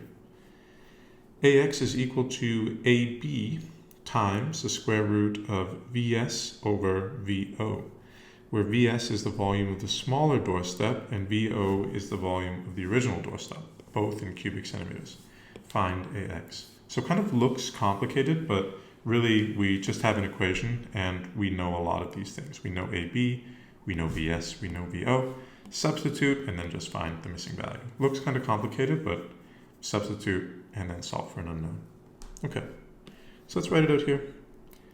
AX is equal to, AX is equal to AB. So it was AB itself. AB was this length right here, which was 24. So AB is equal to 24, multiplied by the square root VS. VS is the volume of the smaller doorstop, which is 625, over VO, which was the original, and that had a volume of 756 cubic centimeters. So we have everything we need. Let's go ahead and work this out on the calculator, and then we can find AX, which is this distance right here. Okay, so here we are. 24 times the square root of 625. Let's get a fraction here. 625 over 756. There we go. 21.8218, 3 sig figs, 21.8. So let's go back to the document and write this out. 21.8, and this will be in centimeters. Okay. Last question here. The material needed to make the doorstop costs $0.025 US per cubic centimeter. The production of each doorstop requires 10% more material than its final volume due to wastage in the production process. To make a profit, the company will sell the doorstop for 20% more than the cost of the material. Determine the price to 2 decimal places the company will charge for the new doorstop. Okay. So we know the volume of this doorstop is 625 cubic centimeters. And we know the price per cubic centimeter that this doorstop will cost. We also know they need to make it a little larger because there's some wastage. And they also want to make a profit. Okay. So let's find the cost of the material, and then we'll multiply this by, well, an extra 20%, or 1.2, I suppose, but we'll get to that. Okay, so the volume of this doorstop is 625 cubic centimeters, but we can't just build this 625 cubic centimeters, we need to have 10% more. 2 different ways we can do this. We can say, well, 10% is equal to 0.1, and we can say, okay, well, what is 10% of 625? And we can go 625, and this will give us, what, 62.5. And we can go ahead and add that on. So we can say 625 plus 62.5. We can do that. But I think it might be a little nicer if we say, okay, we have 100% plus an extra 10%. Means that we're going to have 110% of what we had originally, or 1.10 times as much. I think this is potentially a little nicer. If you want, you can add 62.5 to this, and that will be 10% more volume. Or we can just take 625 and multiply it by 1.10. Either is going to be the same. This is going to represent the total amount of, I guess, material that we're going to use.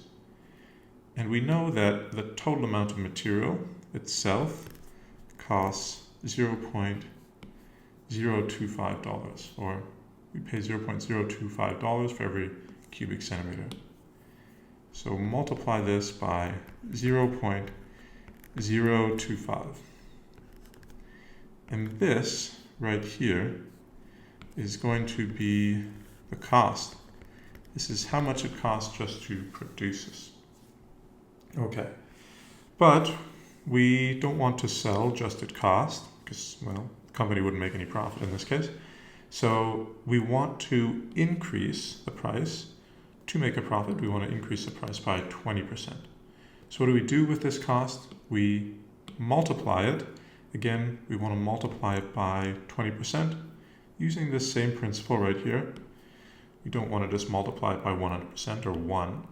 We want to multiply it by 100% plus 20%, or 120%, or in the end, 1.20. So cost times the multiplier of 1.20, and that will give us the recommended price in order to make a profit. So let's go to the calculator and work this out. 625 times 1.10 times 0.025 times 1.2. You might say, why don't we need brackets? When we're multiplying is what's called commutative. So A times B times C is equal to B times C times A. Order doesn't matter when we multiply. So we don't need the brackets to, I guess, define an order. All right, so that looks good. 0.025, 1.2. There we go. So that is, to be honest, it seems like an expensive doorstop, but maybe this is a boutique kind of artisanal doorstop. $20.62. Who knows? Determine the price to 2 decimal places. $20 and 62.5. So 20.625 would be 20.625. 0.63, rounding up. All right, and here's the mark scheme. To be honest, if I was actually writing this as a test, I would say, have I done this correctly? Because $20 is a lot to spend, but it is manufactured by Airflow, after all, which sounds like it's potentially cutting edge. Okay. Question 5. The locations of 3 fire stations within a 50 by 50 kilometer rural area of Japan are shown on the following map. The Voronoi diagram can be used to determine the part of the rural area for which each fire station is responsible. The Voronoi diagram for the 3 fire stations is shown on the coordinate grid beside the map, where one unit represents 2.5 kilometers. All right, so here we have the 3 fire stations, and each of the fire stations is responsible for the area within each of these cells. Part 1 of Part A, find the midpoint of BC. Actually, I think it's a good idea to read the rest. Find the gradient of the perpendicular bisector, and then the equation of the edge. So essentially they're scaffolding. They're saying find the midpoint, find the gradient of the perpendicular bisector, and then find the equation of the perpendicular bisector. 6 marks is again actually a little generous, to be honest. These are often 5 or potentially even 4 marks, because what is being asked is essentially just find the equation of the perpendicular bisector. You would need to find the midpoint in the gradient no matter what on the way there. So 6 marks is more generous than it's been in the past, which is kind of nice, I suppose, maybe in a sense. Depends on where you look at it. All right, find the midpoint of BC. So here's B, here's C. Our midpoint, let's go to the formula booklet and try to find this. Here it is. x1 plus x2 over 2 and y1 plus y2 over 2 right here. Okay. So let's go ahead and substitute those known values. Here's our midpoint formula once again. x1 plus x2, essentially the average of the x's and the average of the y's. So x1 plus x2. It doesn't matter what we call x1 and what we call x2 as long as you are consistent. Okay, so here we have 8 plus 16 over 2. And for y, we'll have 13 plus 12 over 2. Correct? Yeah. So 24 over 2 is 12, and 25 over 2 is 12.5. Is that correct? Yeah. Okay. Good. So there we have it. I guess if we wanted to write this as a fraction, we could, but I think as a decimal is okay. I'm actually going to write it as a fraction just because potentially that might be helpful just because we're dealing with gradients and so. All right. Part 2, find the gradient of the perpendicular bisector of BC. So what do we want to do? Here is C and B. I think that shows up okay. So we can find the slope of this line, and this edge right here is perpendicular to this slope right here. So what we can do is if we find the slope of CB, then using that, we can find the slope of this perpendicular line segment, knowing that we just use what's called a negative reciprocal. So find the gradient of the perpendicular bisector. First, let's find the gradient of CB, and then we can find the perpendicular gradient. Okay, so let's go to the formula booklet. We do have the slope formula here, and it is, I believe this is under functions. Here it is. So y2 minus y1 over x2 minus x1. Essentially, change in y over change in x, or you might even, remember this is rise over run. Either of those will work. Okay, let's go ahead and actually just substitute in here. I think there's enough space. I'm going to write it right here. M is equal to y2 minus y1 over x2 minus x1. Once again, it doesn't matter which one you call x1, which one you call x2, as long as you're consistent.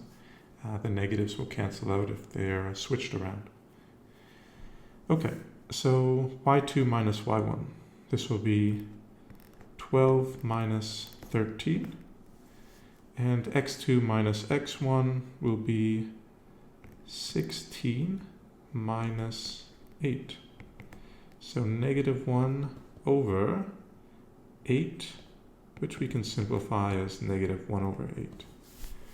Okay, and that would be the slope of CB. And yeah, it looks like it's just slightly negative.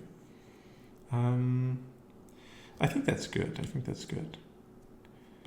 What I mean is, we can also do this by looking at rise over run. If you want to look at this conceptually, going from C to B, we go down by negative 1, and we go across by 8. So if you want to say rise over run, it's just negative 1 over 8. And that would have been a really kind of quick way to write this out as well.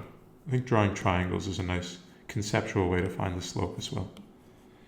All right, so there it is. That's the slope of CB, but we want to find the slope of this perpendicular bisector. So M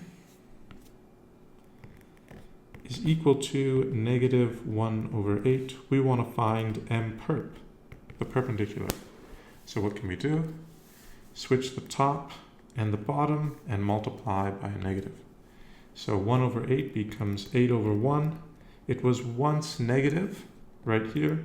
Multiplying by a negative would turn this into a positive value. So in the end, it's just equal to 8. So the slope of this, yeah, it is equal to 8.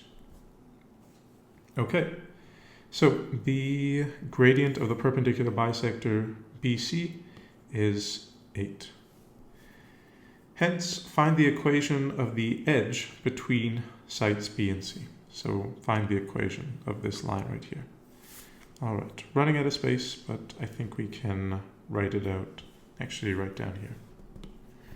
Okay, so the equation of the perpendicular bisector, the equation of this edge. The equation of a line is usually given as y is equal to mx plus b, or mx plus c. So we already know part of this. M is equal to 8, so we have 8x plus b. So this is essentially part of our equation. But the question is, what is b? Well, we have at the moment 3 unknowns, x, y, and b. But we do have points on the line. Why we were asked to find the midpoint, or why we'll even need the midpoint, is because we'll need this point on the line. If a point lies on the line, it means it satisfies an equation. It's a solution to an equation. Not to get too abstract or anything, but all a line is, we look at it as something that's, what can we say, like something solid. But all a line is actually the infinite set of solutions. It's the entire solution set, visual representation of the solution set to some equation. And so if we have a point that lies on the line, it's a solution to this equation, which itself defines the line. So here we have y equals mx plus b. And knowing that m is equal to 8, we have y is equal to 8x plus b. But we actually know a point on the line. We know an xy value that is a solution that balances it. And so if it balances it, then we just have this one final unknown that we need to solve. So let's go ahead. We know the midpoint. The midpoint is 12 and 12.5. This is x and this is y. So let's substitute those values into our equation right here. So y is equal to 12.5 and x was equal to 12. And now we went from 3 unknowns to 1 unknown, and we can go ahead and solve this. You can solve this using algebra or nsolve. Let's actually see. 8 times 12, 96. 12.5 minus 96. So actually, let's just nsolve this. menu, algebra, numerical solve, 12.5 equals 8 times 12, we can actually write this out as 96, plus b, and then solve for b. So negative 83.5.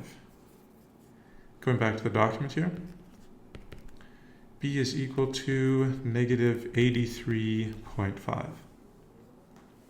So I think it's not, actually let's finish this question first. Y equals mx plus b. M is 8, we just needed to find b, so the equation of this line is given by y is equal to 8x, and then b is negative 83.5. And that would be our answer for part A3. Okay, what I was going to say is that if you get something like negative 83.5 and it looks a little unusual, maybe just visually, maybe through inspection, see, how likely this might be. So our slope already is increasing by 8. So for every single move to the right, we go up by 8. And here, it looks like this is actually maybe an intersection point. Maybe it is or isn't.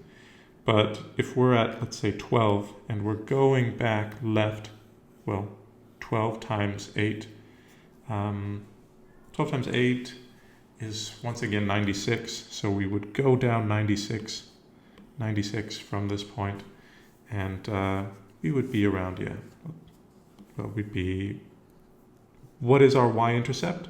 It looks like it could potentially be deeply, deeply negative, like negative 83.5 as we have. I guess that's the point. This b value is in y-intercept.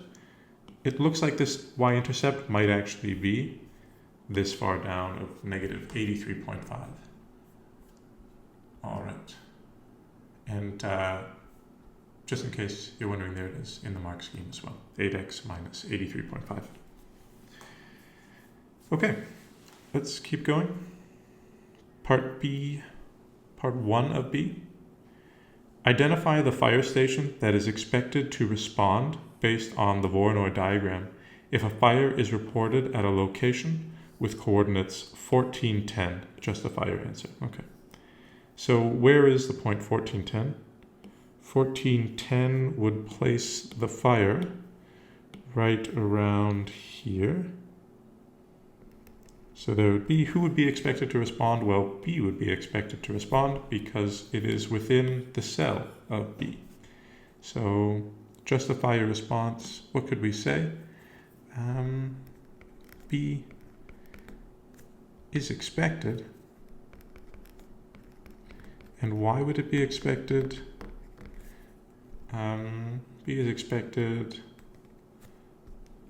and then we can say within the cell of B. What that means is that this fire is closest to B than any other. Remember, these lines mark a point that is equidistant between these two. So if it's on this side, it's closest to B. Again, this line marks the points that are equidistant to both B and C. Anything on this side is closer to B. So we could say it's within the cell of B, or B is closest. They'd mean the same thing, I suppose. All right. Part 2. Suggest a reason why a different fire station might respond to this fire. 1 mark question, because it's divided up between these two. I was a little unsure of what would be expected for this, and it's not entirely a mathematical answer. In this case, actually, there are some mathematical answers, but just looking at the mark scheme, I think this is potentially helpful. So something like fire station B might have already responded to a different fire. So this is real world context. A different fire station might have more manpower or equipment available to fight the fire. A different fire station might respond to assist fire station B if the fire is large. This is the mathematical answer. Voronoi diagram only considers straight line distances, so a different fire station might have a shorter driving route. And I think that's maybe potentially the nicest answer in a way. Going back to the document here, the idea that this could be like a mountainous kind of winding route, and this might be more direct. And it doesn't consider those factors. But in general, if I can maybe offer some kind of advice, Most of the questions, I think, most of the questions would ask for more kind of mathematical answers when they ask you to kind of justify your response. So saying that like one fire station may have more manpower. In general, these are somewhat uncommon. Usually you would ask for mathematical answers, because after that it becomes somewhat interpretive. You could say, one fire station just had, I don't know, a new truck that came in that is twice as fast. It's there's a little bit of an arbitrary quality. Okay. Keep it mathematical, I suppose. That's the guide. Moving on. A fire is reported at a location D with coordinates 11 1/3 and 7 1/6. The distance of D from A on the Voronoi diagram to 6 significant figures is 6.7185 units, or 16.7964 kilometers on the map. So remember, 1 unit corresponds to 2.5 kilometers. Part 1 of C says, show that the distance of D from B to 6 significant figures is also 6.71855 units. Okay, so we know what D is, and we want to find the distance from D to B. So it kind of sounds potentially straightforward. Let's find what the coordinates of B are. So B is at 1612. This might be where D is, just offhand, given the coordinates. B is equal to 1612, so let's go and just get some working area. So B, where should we write it? Let's write it down here. B was equal to 1612, and let's actually just write this as well, 11 1/3, 7 1/6. Oops. Okay, and this was, I think it was called D. All right, so essentially we want to find the distance between B and D, which is just going to be the distance formula. A little strange in a way that they would ask us to use the distance formula twice. We already used it earlier in this paper. But here it is, all the same. D is equal to, and this is in your formula booklet as well, x2 minus x1 squared plus y2 minus y1 squared, essentially the Pythagorean theorem. All right, so let's label these. I think it's potentially helpful. Doesn't matter what we label them as long as we're consistent. That is to say, if we called this x2 and this one x1, it'd be fine as long as we're consistent. All right, so 11 1/3 minus 16 squared plus 7 1/6 minus 12 squared. So we're going to need to go to the calculator to work this out. So here we are. Let's clear the screen, start new. Square root of 11, and I would recommend not writing 0.333 for this. Actually write a fraction. How do we write a mixed number fraction? 11 1/3. Can we write a mixed number fraction? Maybe this is why it is more challenging. Let's go back to the document for a sec. I'll just explain this. So 11 1/3. We have 11 wholes, and then we have 1/3, I guess, added on. So you can also think of this as 11 plus 1/3.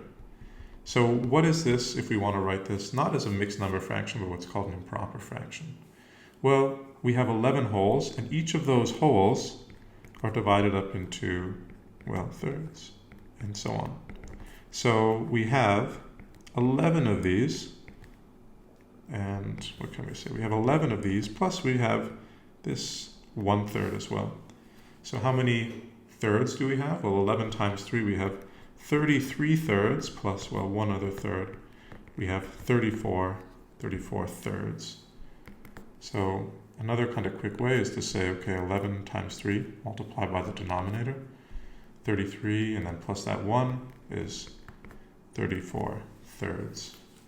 So maybe that's why, potentially, it's the final question, so potentially, there we go. So 34 thirds, let's go back to the document, or the calculator. 34 thirds minus 16, and we want to square this value, plus, and here we have 7 and 1/6. 7 and 1/6. So 7 times 6 is 42, plus 1 is going to be 43. 6. Maybe you can skip this if you want, but I'll go back to the document and just explain this for a sec. So once again, 7 and 1/6. 7 holes. The holes themselves are divided into 6. 7 times 6 means we have 42 6 plus 1 over 6. This would be 43 6. Helpful way to do it, multiply by the denominator, 7 times 6, 42 plus 1, 43 6. All right.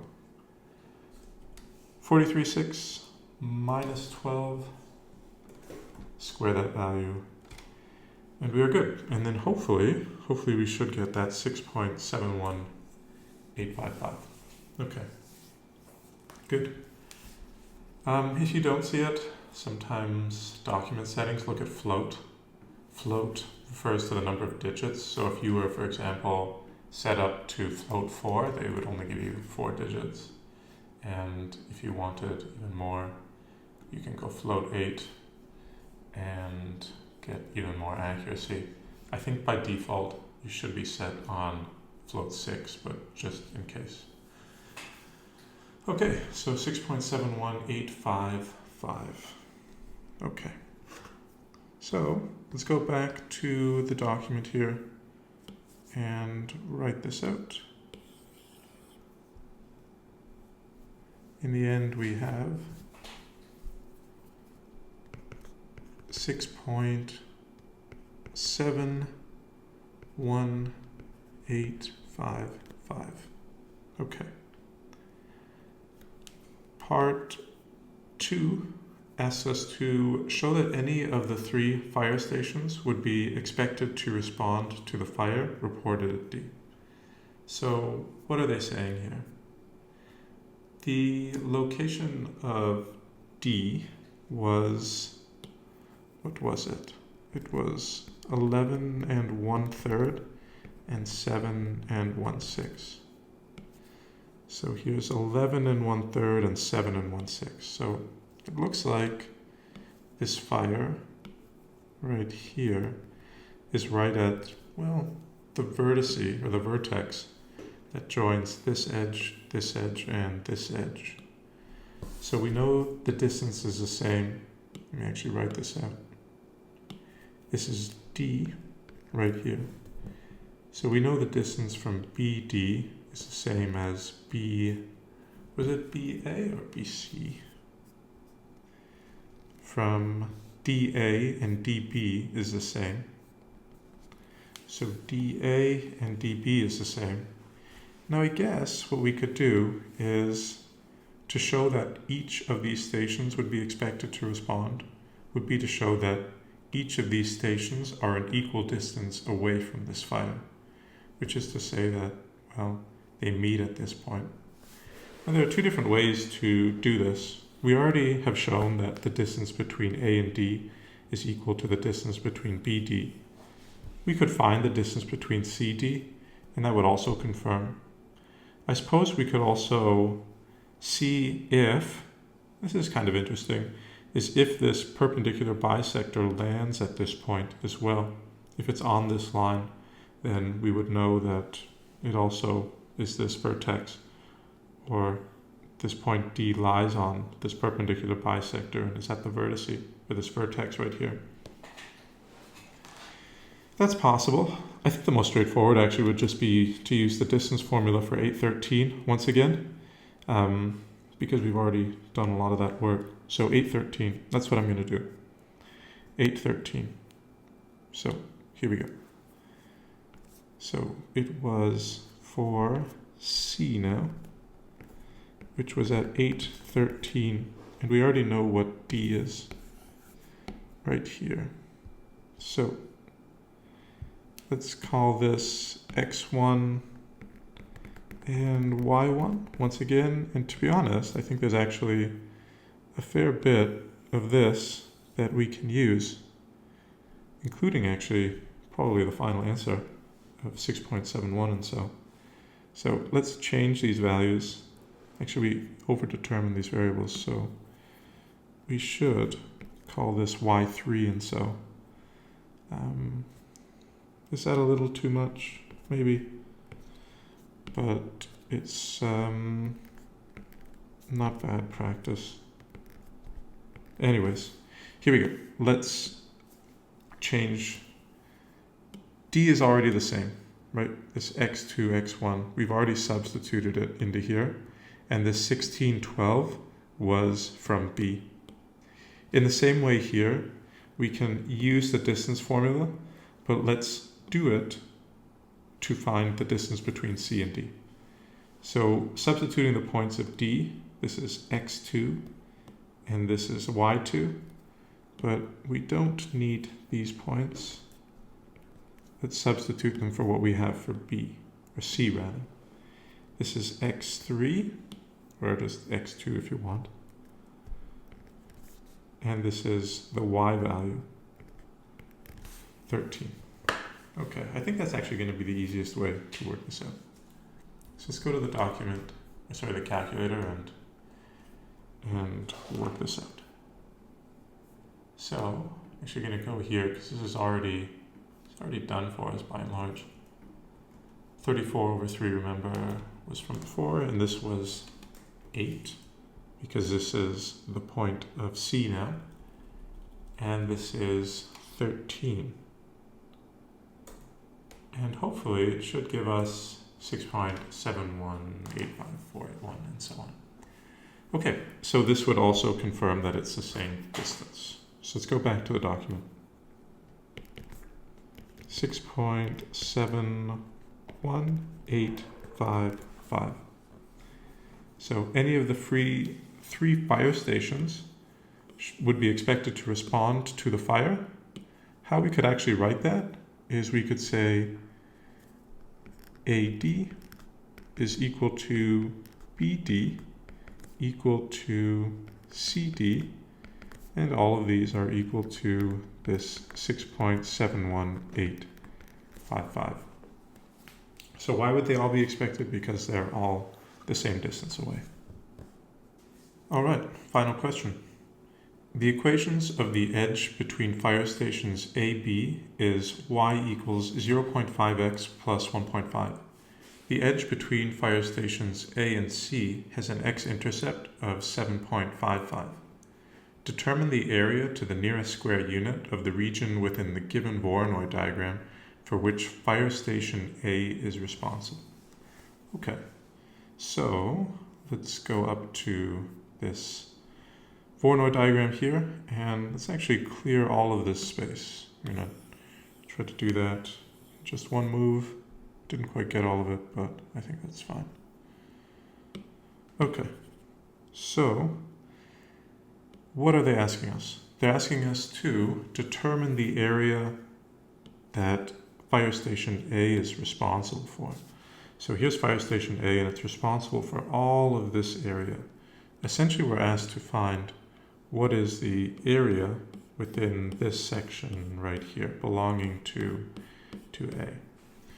Okay, so how can we do that? They give us some information.